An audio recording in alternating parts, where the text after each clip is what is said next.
प्यारे, हरि को नाम सुमिर प्यारे, तेरो जन्म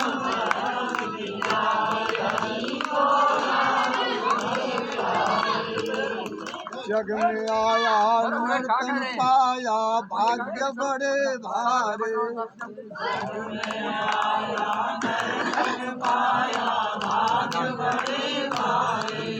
हाँ जग में आया नर्तन पाया, भाग्य बड़े भारे।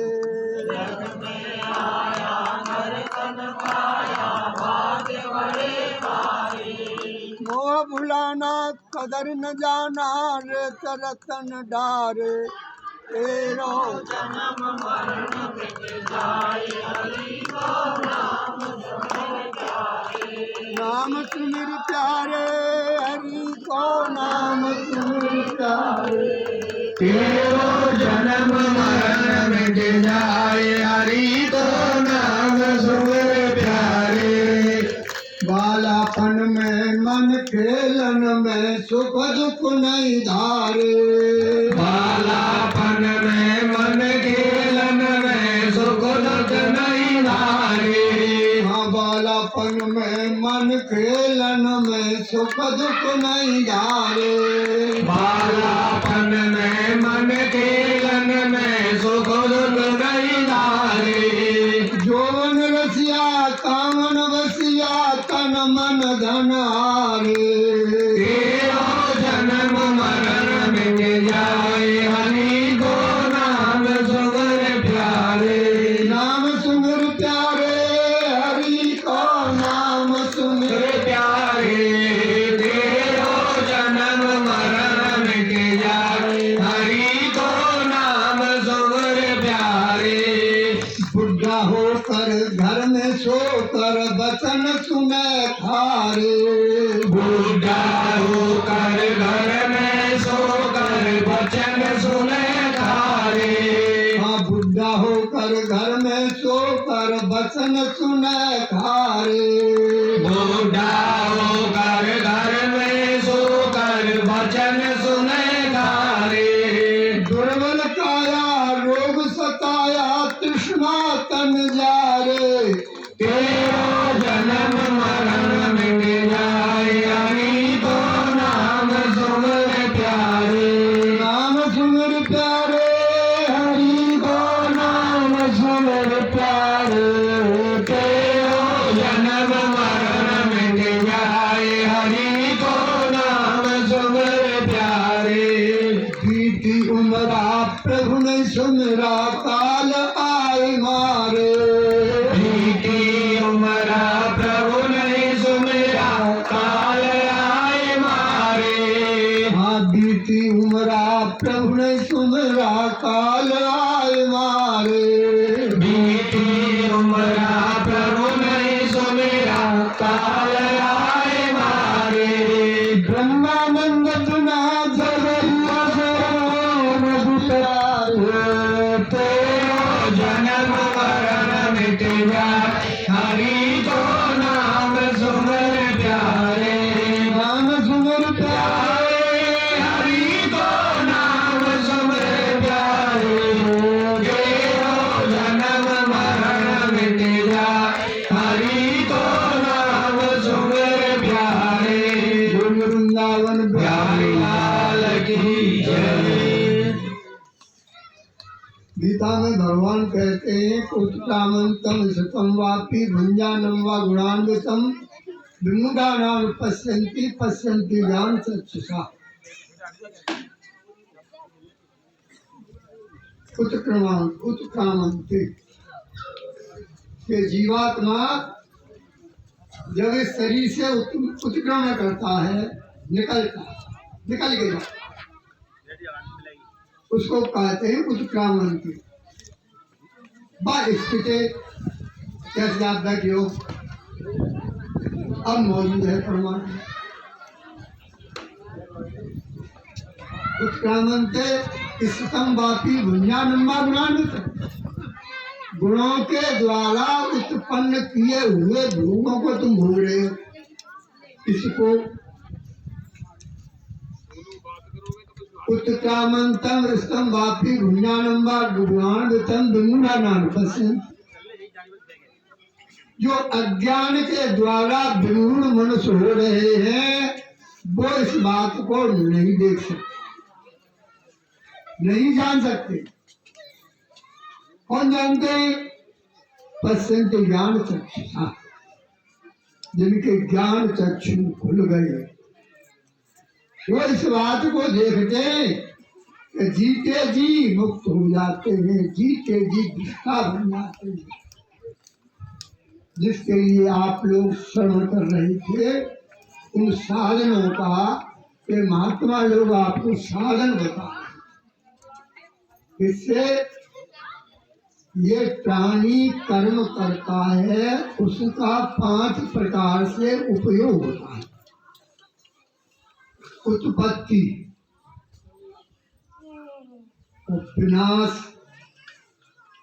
प्राप्य, उपकार और संस्कार।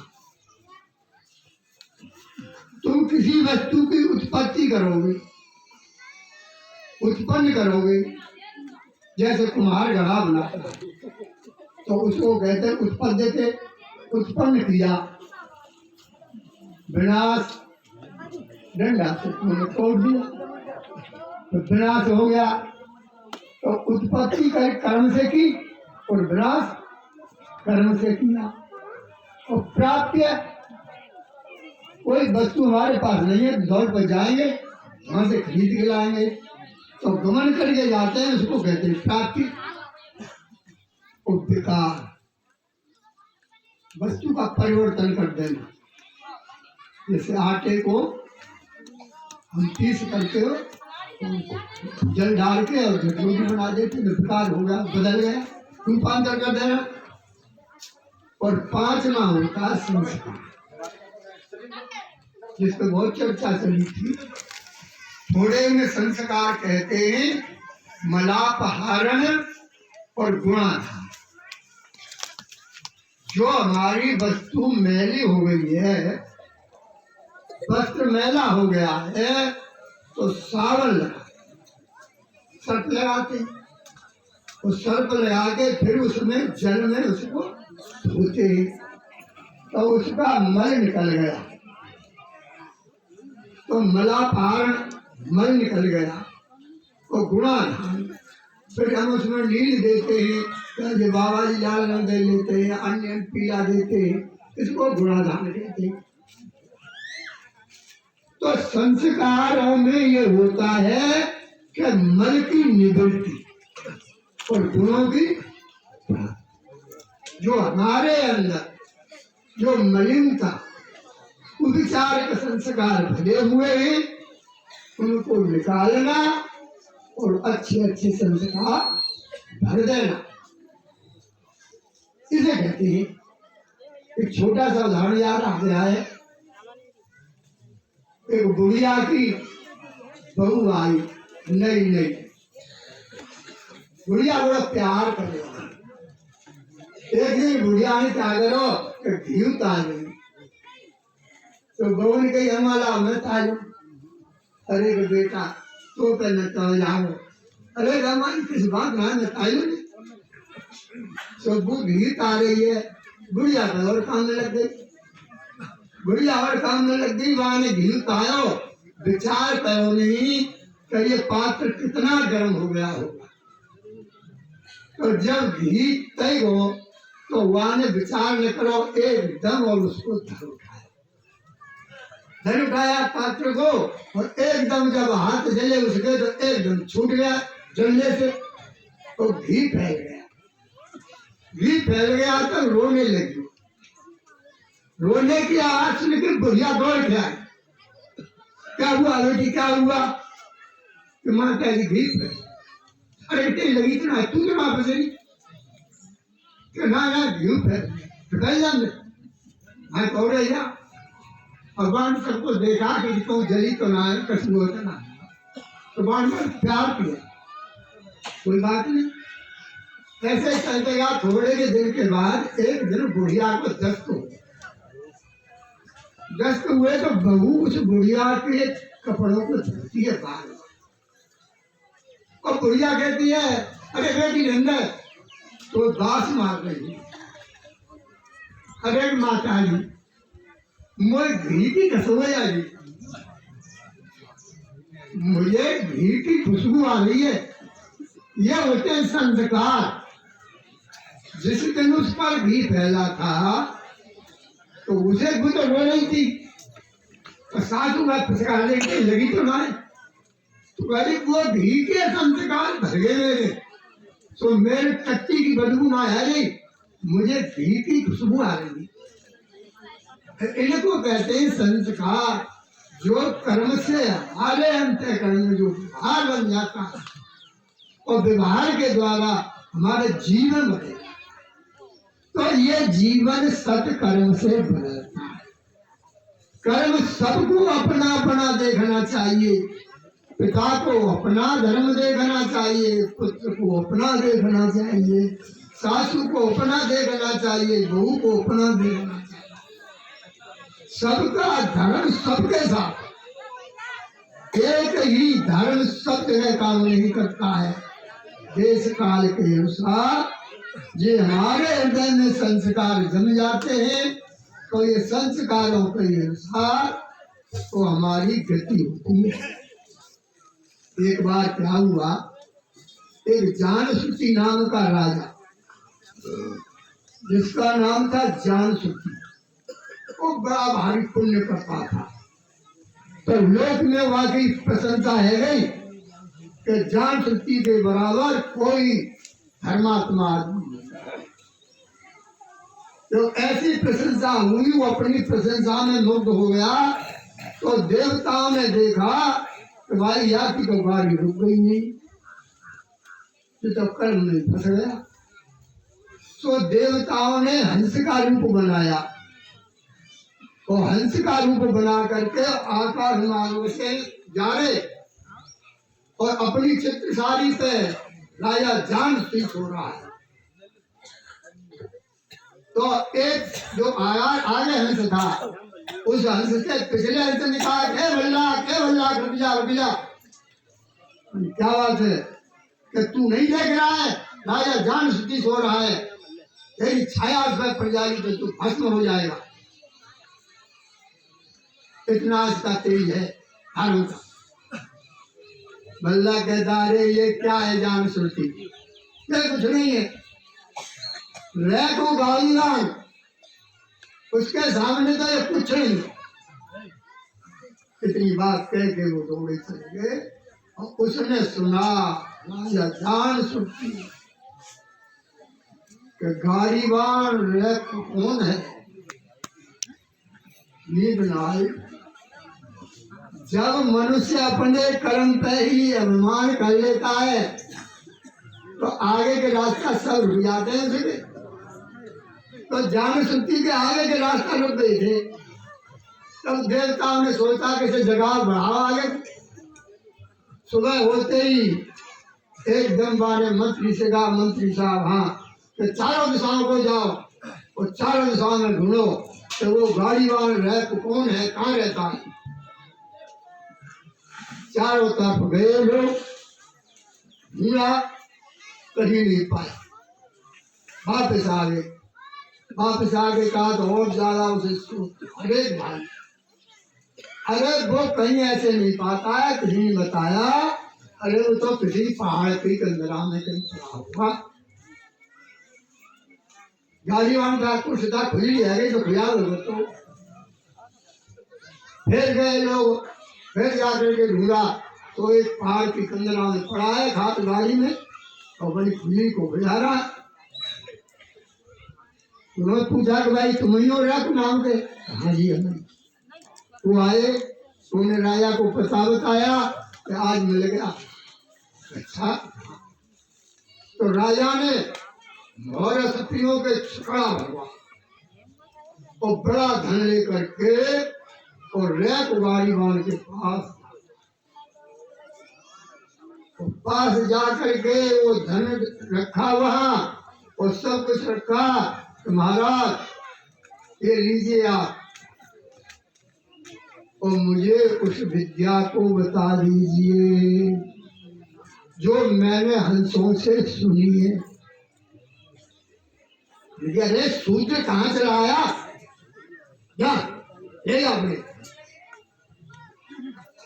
वापस। राजा होता हुआ राजा के सूत्र का, सूत्र किसको कहते? सोचती सूत्र, जो सोचने मनुष्य रहता है उसको सूत्र कहते। तो किसी से कह दिया उत्तर न रहा है, जो व्यक्ति शोक से ग्रसा हुआ है तो उस समय शोक में ग्रस रहा था वो, तब उसे शूद्र कहा। तो कोई बात नहीं कही, सारा सामान साफ। अब तो राजा को बड़ी भारी चिंता हुई और चिंता में शोक में पड़ा हुआ है कि भाई ये मुझे विद्या कैसे प्राप्त हो, कैसे ज्ञान प्राप्त हो। न पानी पीता है न रोटी। उसकी एक कन्या थी। एक दिन कन्या गई, पिताजी क्या बात है, कोई डॉक्टर बुलाओ, वैद्य बुलाओ, ये बुलाओ, तुम रोटी नहीं खाते हो, पानी नहीं पीते हो, क्या बीमारी है तुमको? तो बेटी कोई बात नहीं है, मुझे कोई बीमारी नहीं। नहीं है पिताजी, या तो बात बता दो, आज से मैं भी रोटी नहीं खाऊं। बालक भगवान की बेटी, मेरी बीमारी की दवाई तो तू ही। मैं कहा ऐसी क्या बात है? क्या तू यदि ऋषि की सेवा अंगीकार कर ले तो वो मुझे विद्या, अमर विद्या। भगवान के पिताजी मेरे तो भाग्य खुल गए। ये तुमने कैसी बात कही? ऋषि की सेवा मुझे मिल जाए तो मेरे तो भाग्य खुल गए, तो कैसे कर्म करके प्राप्ति होती है? तो फिर पुनः जो जान राजा अपनी कन्या को ले और वैसे ही झगड़ा भरवा, फिर पुणे में जाता है। तो पुणे गया तब देखा ऋषि ने कि अब यह अधिकार, मेरे इतने अपमान करने पर भी और फिर मेरे पास, मैं कहूँ जाओ संस्कार अभिमान के होते तो पुणे मेरे पास नहीं आया।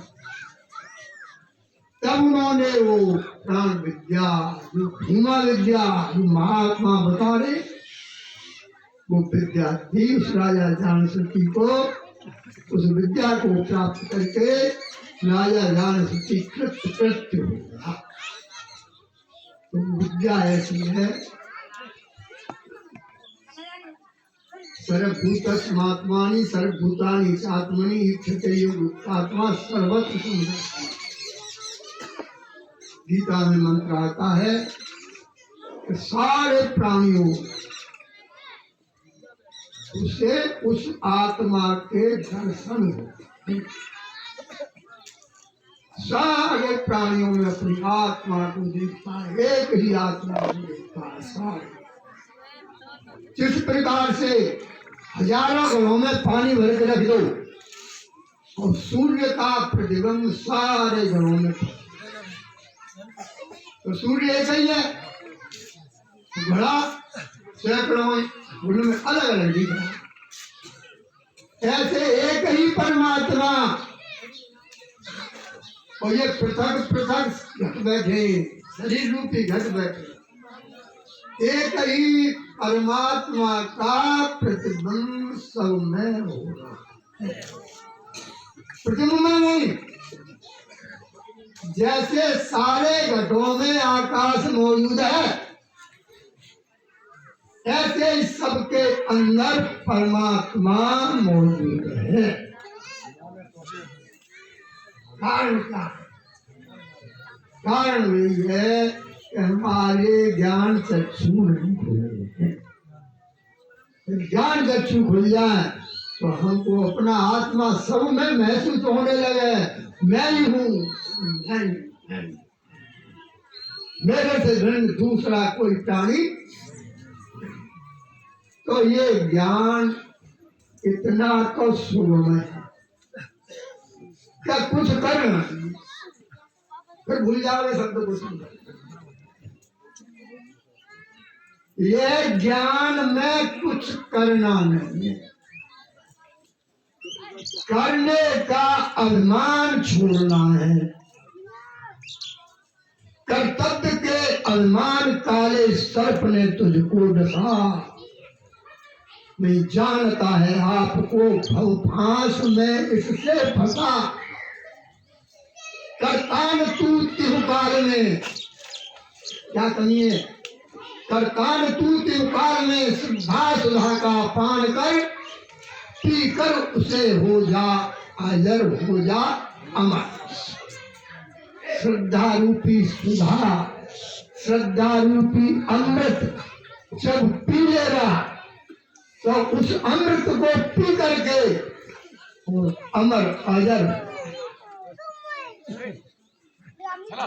तू कर्तव्य के अभिमान फंस गया है। कहने का मतलब है उत्क्रामंती इस्तमी बात भुंजानंबा गुणान्वितम विमूढ़ानां पश्यन्ति पश्यन्ति ज्ञान चक्षुषा। ज्ञान चक्षु खुले, ज्ञान नेत्र खुले, तब हमको ये अमर पद जो प्राप्त, अमर पद प्राप्त होगा। जीते जी ये समझ लेना, तो उधार का सौदा नहीं है, नगद मां। बिल्कुल कहने का हमारा मतलब ये है कि तुम्हारे 3 दिन प्रवचन हो गए, कल का दिन है। कल के दिन में ऐसी चर्चा हो रही है कि कल कुछ पहले ही प्रवचन बंद हो जाएंगे, तो उसके बावजूद आप लोग 11 बजे आ जाओ, 1 घंटे पहले 11 बजे आ जाओ और 3 बजे तक तुमको प्रवचन ये महात्मा से मिले। बोल हरि नाम।